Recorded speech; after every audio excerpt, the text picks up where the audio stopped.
Hello, you wonderful people, and welcome to another episode of Nerd Mode. This being a show where I introduce you to a series that you may or may not be familiar with. For today's episode, I'm going to talk about the AMC original series, Into the Badlands. Like always, this isn't a review, it's just me talking about a series that I really like that I recommend you check out for yourself. Into the Badlands is an action-adventure drama about Sonny, a well-known clipper. Upon meeting a mysterious kid named MK, Sonny is inspired to escape his life as a clipper for the sake of the woman he loves, Vale. Do note that when it comes to Vale and Sonny, there is a lot more in their situation that kind of motivates them even more so to run away. But walking away from this life won't be as easy as Sonny thinks it will be. He will have to fight like hell to get the better life that he wants, as well as the answers to the mysteries connecting him and MK. So let's break a few things down. Let's start with what a clipper is. They are basically fighters that serve the barons. Basically think of them as kind of like foot soldiers slash knights. And now I'm sure you're asking, well then what is a baron? Well, as you'd assume from their names, they basically are lords. And if you wanted to kind of continue the kind of knight comparison, you can basically think of them as kind of kings and queens. It's kind of like that in most cases, but there are a few cases in the series where it's more like a dictatorship. The barons each have their own kingdom slash regions that they reign over in the Badlands. When it comes to the setting of Into the Badlands, it is a, I guess, dystopia would be the best word to describe it. In this world where there is modern technology, it is old and foreign to most people. Vehicles are the only consistent modern technology in the series so far, and even then only a select few people actually have them, or at the very least have access to them. It's a world where a lot of society has broken down into the system that it exists in. Along those same lines, it's actually kind of interesting because it operates a lot like the real world, where a lot of different places and regions are kind of run differently.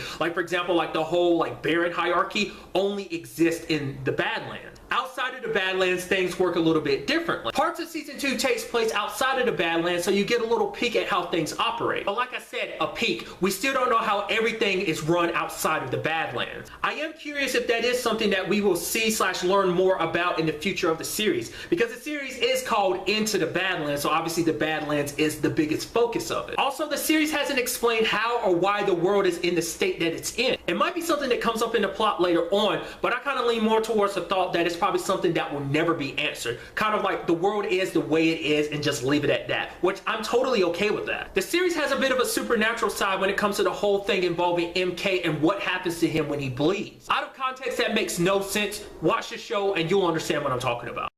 Element within itself is kind of a big mystery within the series because it's something that still hasn't been fully explored yet. Like why that happens, where it comes from, and why only certain people have this affliction. Into the Badlands is a very action-filled series. It's a heavily martial arts series, so there's a lot of hand-to-hand, and even when it comes to weapons, it's a lot of melee weapons like poles, spears, as well as swords. Something I have talked about before when it comes to the action bits of the series is that some of the action kind of reminds me of Crouching Tiger, Hidden Dragon. That's just my opinion, but that's just one of the few things I can kind of compare it to. In my opinion, I believe this series has some of the best action choreography you'll find on TV. If you are curious about checking out Into the Badlands, you can find seasons 1 and 2 on Netflix. Season 3 of Into the Badlands premieres on April 22nd. But really, that's all I want to talk about in this video. Till the next time we meet, be happy, be safe, live life to the fullest, and enjoy it.